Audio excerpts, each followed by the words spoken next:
সবুজে ঘেরা এক শান্ত গ্রাম, আর সেই গ্রামেরই দুই অবিচ্ছেদ্য বন্ধু রাহিম আর করিম। দুজনের বন্ধুত্ব ছিল গ্রামের উদাহরণ।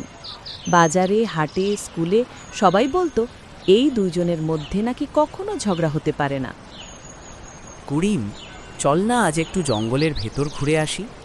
শুনেছি নদীর ধারে এক জায়গায় নাকি রং বেরঙের বুনো ফুল ফুটেছে, দারুণ দেখতে। জঙ্গল? শুনেছি ওখানে নাকি ভাল্লুক দেখা গেছে কিছুদিন আগে। যদি সত্যি হয় তাহলে? আরে ওসব গুজব, কে জানে কে বানিয়েছে এসব কথা। চল না, দুজনে একসাথে থাকলে ভয় কিসের? করিম কিছুটা দ্বিধায় থাকলেও বন্ধুর কথায় রাজি হয়ে গেল। দুজনই কাঁধে একটা ছোট ব্যাগ নিল, তাতে কিছু ফল আর পানি, আর পা বাড়ালো জঙ্গলের দিকে।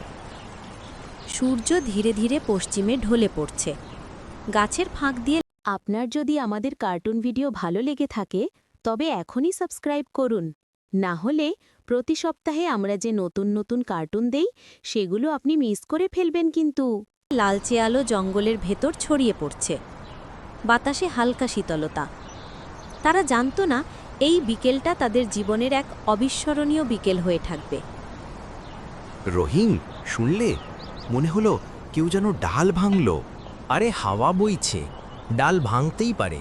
ভয় পাস না করিম, আমি আছি তো। তারা জানতো না ঠিক এই মুহূর্তেই এক অনাহত অতিথি তাদের দিকে এগিয়ে আসছে নিঃশব্দে। বন্ধুরা, তোমরা কি কখনো এমন পরিস্থিতিতে পড়েছ যেখানে ভয় আর বন্ধুত্ব একসাথে লড়াই করে, যেখানে এক মুহূর্তের সিদ্ধান্ত ঠিক করে দেয় কে আসল বন্ধু আর কে শুধু নামের? এই গল্প ঠিক তেমনই। এক ভয়ঙ্কর পরীক্ষার মুখে দাঁড়িয়ে দুই বন্ধুর সম্পর্কের আসল রূপ প্রকাশ পেতে চলেছে। সূর্য ডুবতে শুরু করেছে, আকাশের লালচে রং ধীরে ধীরে কালো মেঘে ঢেকে যাচ্ছে। রাহিম আর করিম বুঝতেই পারেনি কখন তারা গ্রাম থেকে এত দূরে চলে এসেছে। রাহিম, এই পথটা একদম চিনি না। সকালবেলা তো এমন ছিল না, মনে হচ্ছে আমরা অনেক গভীরে ঢুকে গেছি। আরে ভয় পাস না করিম, দেখ না ওইদিকে কেমন জল পড়ার মতো শব্দ আসছে। এই তো নদী কাছেই। নদীর ধারে গিয়ে একটু বসি, তারপর ফিরে যাব। দুজনেই কিছুটা স্বস্তি নিয়ে এগিয়ে চলল। রাহিম মজা করে বলল, দেখবি নদীর ধারে ফুল দেখেই ভয় সব ভুলে যাবি। যদি নদীটা খুঁজে পাই তো? ঠিক তখনই ওটা কি শব্দ রে রাহে? ভাল্লুক। এক মুহূর্তের মধ্যে সবকিছু স্তব্ধ হয়ে গেল। শুধু শোনা যাচ্ছিল ভাল্লুকের ভারী নিঃশ্বাসের শব্দ আর শুকনো পাতার চাপা মচমচানি। রাহিম, এখন কি করব? পালাবো না চুপচাপ দাঁড়িয়ে থাকব? চুপ কর, নড়বি না। ভাল্লুক যদি আমাদের দেখে ফেলে শেষ। রাহিমের গলায় সাহস ছিল, কিন্তু চোখে ভয়। ভাল্লুকের প্রতিটি পদক্ষেপ যেন মৃত্যুর ঘণ্টাধ্বনি। করিমের গলা শুকিয়ে গেছে, তার পা কাঁপছে, কিন্তু পালানোর সাহস পাচ্ছে না। রাহিম, ওটা আমাদের দেখেছে। দৌড়া করিম, দৌড়া। জঙ্গলের বাতাসে এখন শুধু দৌড়ের শব্দ। মৃত্যু যেন তাদের পেছনেই ছুটছে, প্রতি পলকেই আরও কাছে। এখন কি করবে তারা? পালাবে নাকি লড়বে? গল্পের মোড় এখন এমন জায়গায় যেখানে এক মুহূর্তের সিদ্ধান্ত বদলে দিতে পারে তাদের পুরো জীবন। হঠাৎ অন্ধকারের ভেতর থেকে ছায়ার মতো বেরিয়ে এলো এক বিশাল কালো ভাল্লুক। তার চোখ দুটি জ্বলছে আগুনের মতো, যেন ক্রোধে পুড়ছে। মুখ থেকে ধোঁয়ার মতো গরম নিঃশ্বাস বেরোচ্ছে, আর নখগুলো মাটিতে ঘষে ভয়ঙ্কর শব্দ তুলছে। রহিম, দৌড়া। দৌড়াও করিম। রাহিম, আমি আর পারছি না রে, পা কাঁপছে। না করিম, থামবি না। সামনে একটা বড় গাছ, দৌড়াও দেখে। রাহিম সামনে তাকিয়ে দেখল এক বিশাল গাছ, তার ডাল মাটির কাছ থেকে শুরু হয়েছে। এক মুহূর্ত সময় নষ্ট না করে সে গাছটার দিকে ছুটে গেল আর ঝট করে উঠে পড়ল উপরের ডালে। করিম, ওঠ তাড়াতাড়ি। আমি উঠতে পারছি না রে, হাত পিছলে যাচ্ছে, গাছটা ভিজে আছে। আমি পারছি না। রহিম উপরে বসে দেখছে ভাল্লুকটা এখন একদম কাছে। তার হৃৎস্পন্দন যেন বুকের ভেতর থেকে ফেটে বেরোতে চায়। সে করিমকে ডেকে চলেছে, কিন্তু ভয় আর ক্লান্তিতে করিমের হাত কাজ করছে না। করিম, আরেকটু চেষ্টা কর, আমি হাত দিচ্ছি, ধর তাড়াতাড়ি। না রে রাহিম, আমি পারবো না। একদিকে নিরাপদ গাছের ডালে বসে রাহিম, অন্যদিকে মাটিতে পড়ে কাঁপছে করিম। ভয়, আতঙ্ক আর মৃত্যুর ছায়া সব একসাথে ঘিরে ধরেছে তাদের। করিম চারদিকে তাকায়, ডান দিকে ঘন ঝোপ, বাম দিকে বড় গাছের গোড়ায় কাঁটা ঝোপ। হঠাৎ করিম হোঁচট খেয়ে পড়ে গেল এক ঝোপের পাশে, বরং নিঃশ্বাস বন্ধ করে শুয়ে রইল একদম স্থির হয়ে। কারণ সে একবার শুনেছিল ভাল্লুক কখনো মৃতদেহ আক্রমণ করে না। যদি কেউ একদম চুপ করে নিঃশ্বাস বন্ধ করে থাকে তাহলে ভাল্লুক ভাবে সে মারা গেছে। ওর কাছে যেও না, ওর কাছে যেও না। ভাল্লুকটা নিচু হয়ে করিমের মুখের গন্ধ নিল, তারপর কাঁধে ঠেসে দিল নিজের নাক, মাটিতে একটু চাপা গর্জন করল। তারপর ভাল্লুকটা ঝুঁকে পড়ল করিমের কানে। মুখের গরম নিঃশ্বাসে করিমের শরীর কাঁপছে, আর সেই ভয়ঙ্কর জন্তুটা যেন কিছু ফিসফিস করে বলল, একটি অজানা শব্দ যা করিম স্পষ্ট শুনতে পেল। ধীরে ধীরে ভাল্লুকটা চলে গেল গভীর জঙ্গলের ভেতর। শব্দ মিলিয়ে গেল, বাতাসও থেমে গেল। শুধু করিমের বুকে ধকধক করছে জীবনের শব্দ। সে জানে আজ সে মৃত্যুর মুখ থেকে ফিরে এসেছে। কিন্তু বন্ধুরা, ভাল্লুকটা চলে গেলেও সে আসলে কি বলেছিল করিমের কানে? কেন সেই কথা শুনে করিমের চোখ ছলছল করে উঠেছিল? যদি সেটা জানো, তোমারও শরীর কেঁপে উঠবে। ভাল্লুক চলে যাওয়ার পর জঙ্গলের ভেতর এক অদ্ভুত নীরবতা। শুধু করিমের কাপা নিঃশ্বাস আর পাতার মৃদু আওয়াজ শোনা যাচ্ছিল। অবশেষে রাহিম ধীরে ধীরে গাছ থেকে নেমে এলো। তার মুখে স্বস্তির ছাপ থাকলেও চোখে ছিল স্পষ্ট অপরাধ বোধের ছায়া। মনে হয় সে নিজেকেই ক্ষমা করতে পারছিল না। বাঁচলে তো ভাই, আলহামদুলিল্লাহ। আমি ভয় পেয়ে গেছিলাম, সত্যি বলছি করিম, আমি কিছু বুঝে উঠতে পারিনি। তুই গাছে উঠে গেলি, আমাকে রেখে দিলি নিচে, একবারও ফিরে তাকালি না, তাই না? আমি ভাবছিলাম তুইও উঠবি, সময় পাইনি তো ভাই। ওই মুহূর্তে কিছুই বুঝতে পারিনি, শুধু বাঁচার চেষ্টা করছিলাম। রাহিম, জানিস ভাল্লুকটা আমার কানে কি বলেছিল? না, কি বলেছিল রে? সে বলেছিল, বিপদে যে বন্ধু পালিয়ে যায় তাকে কখনো বন্ধু ভাবিস না।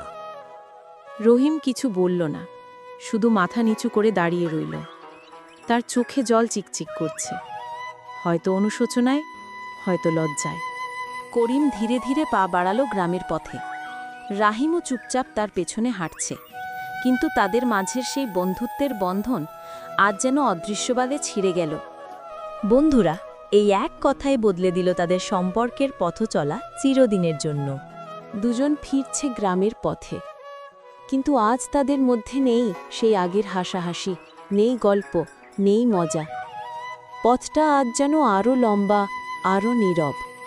করিম, আমি সত্যিই লজ্জিত। ভয় পেয়েছিলাম রে ভাই। আমি শুধু নিজের প্রাণটা বাঁচাতে চেয়েছিলাম। তুই যদি আজ না বাঁচতি, আমি নিজেকে কোনোদিন ক্ষমা করতে পারতাম না। ভয় পাওয়া অপরাধ নয় রাহিম, ভয় তো মানুষই পায়।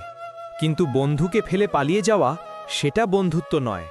বন্ধুত্ব মানে একে অপরের পাশে থাকা, ভয়, বিপদ, এমনকি মৃত্যুর মুখেও। রাহিম কিছু বলে না, কেবল নিঃশব্দে হাঁটতে থাকে করিমের পাশে। তার চোখে জল জমে, বুকের ভেতর অনুশোচনার ভার।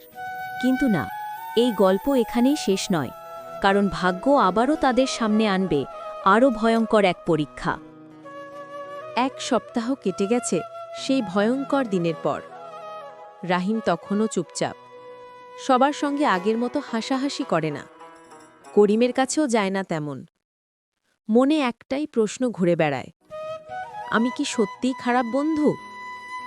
চোর, চোর ধরো, ধরো, যেন পালাতে না পারে।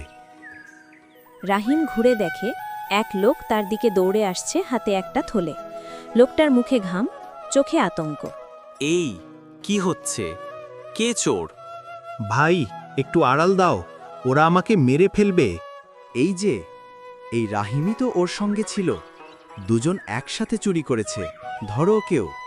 সত্যি নাকি রাহিম চোর? ওই তো গত সপ্তাহে বনে গেছিল। শুনেছি অদ্ভুত ঘটনা ঘটেছিল ওদের সঙ্গে। কি, আমি চুরি করিনি? আমি তো কিছু জানিই না এই লোকটার ব্যাপারে। রহিমের চোখে আতঙ্ক, বুকের ভেতর ধুকপুকানি বাড়ে। সেই মুহূর্তে তার দৃষ্টি পড়ে এক জায়গায়। করিম দূরে দাঁড়িয়ে আছে, সে বাজারের মোড়ে সব কিছু দেখছে, কিন্তু মুখে কোনো কথা নেই।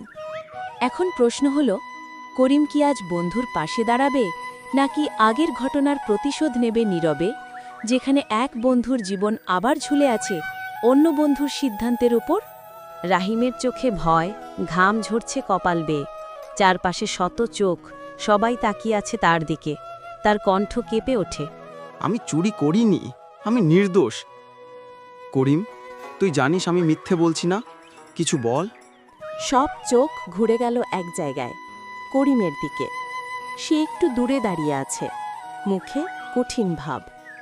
চারপাশের মানুষ অপেক্ষা করছে, সে কি করবে। 1 সপ্তাহ আগে ও আমাকে রেখে পালিয়ে গেছিল। তবু আজ যদি আমি চুপ থাকি, তবে আমার আর ওর মধ্যে পার্থক্য কোথায়?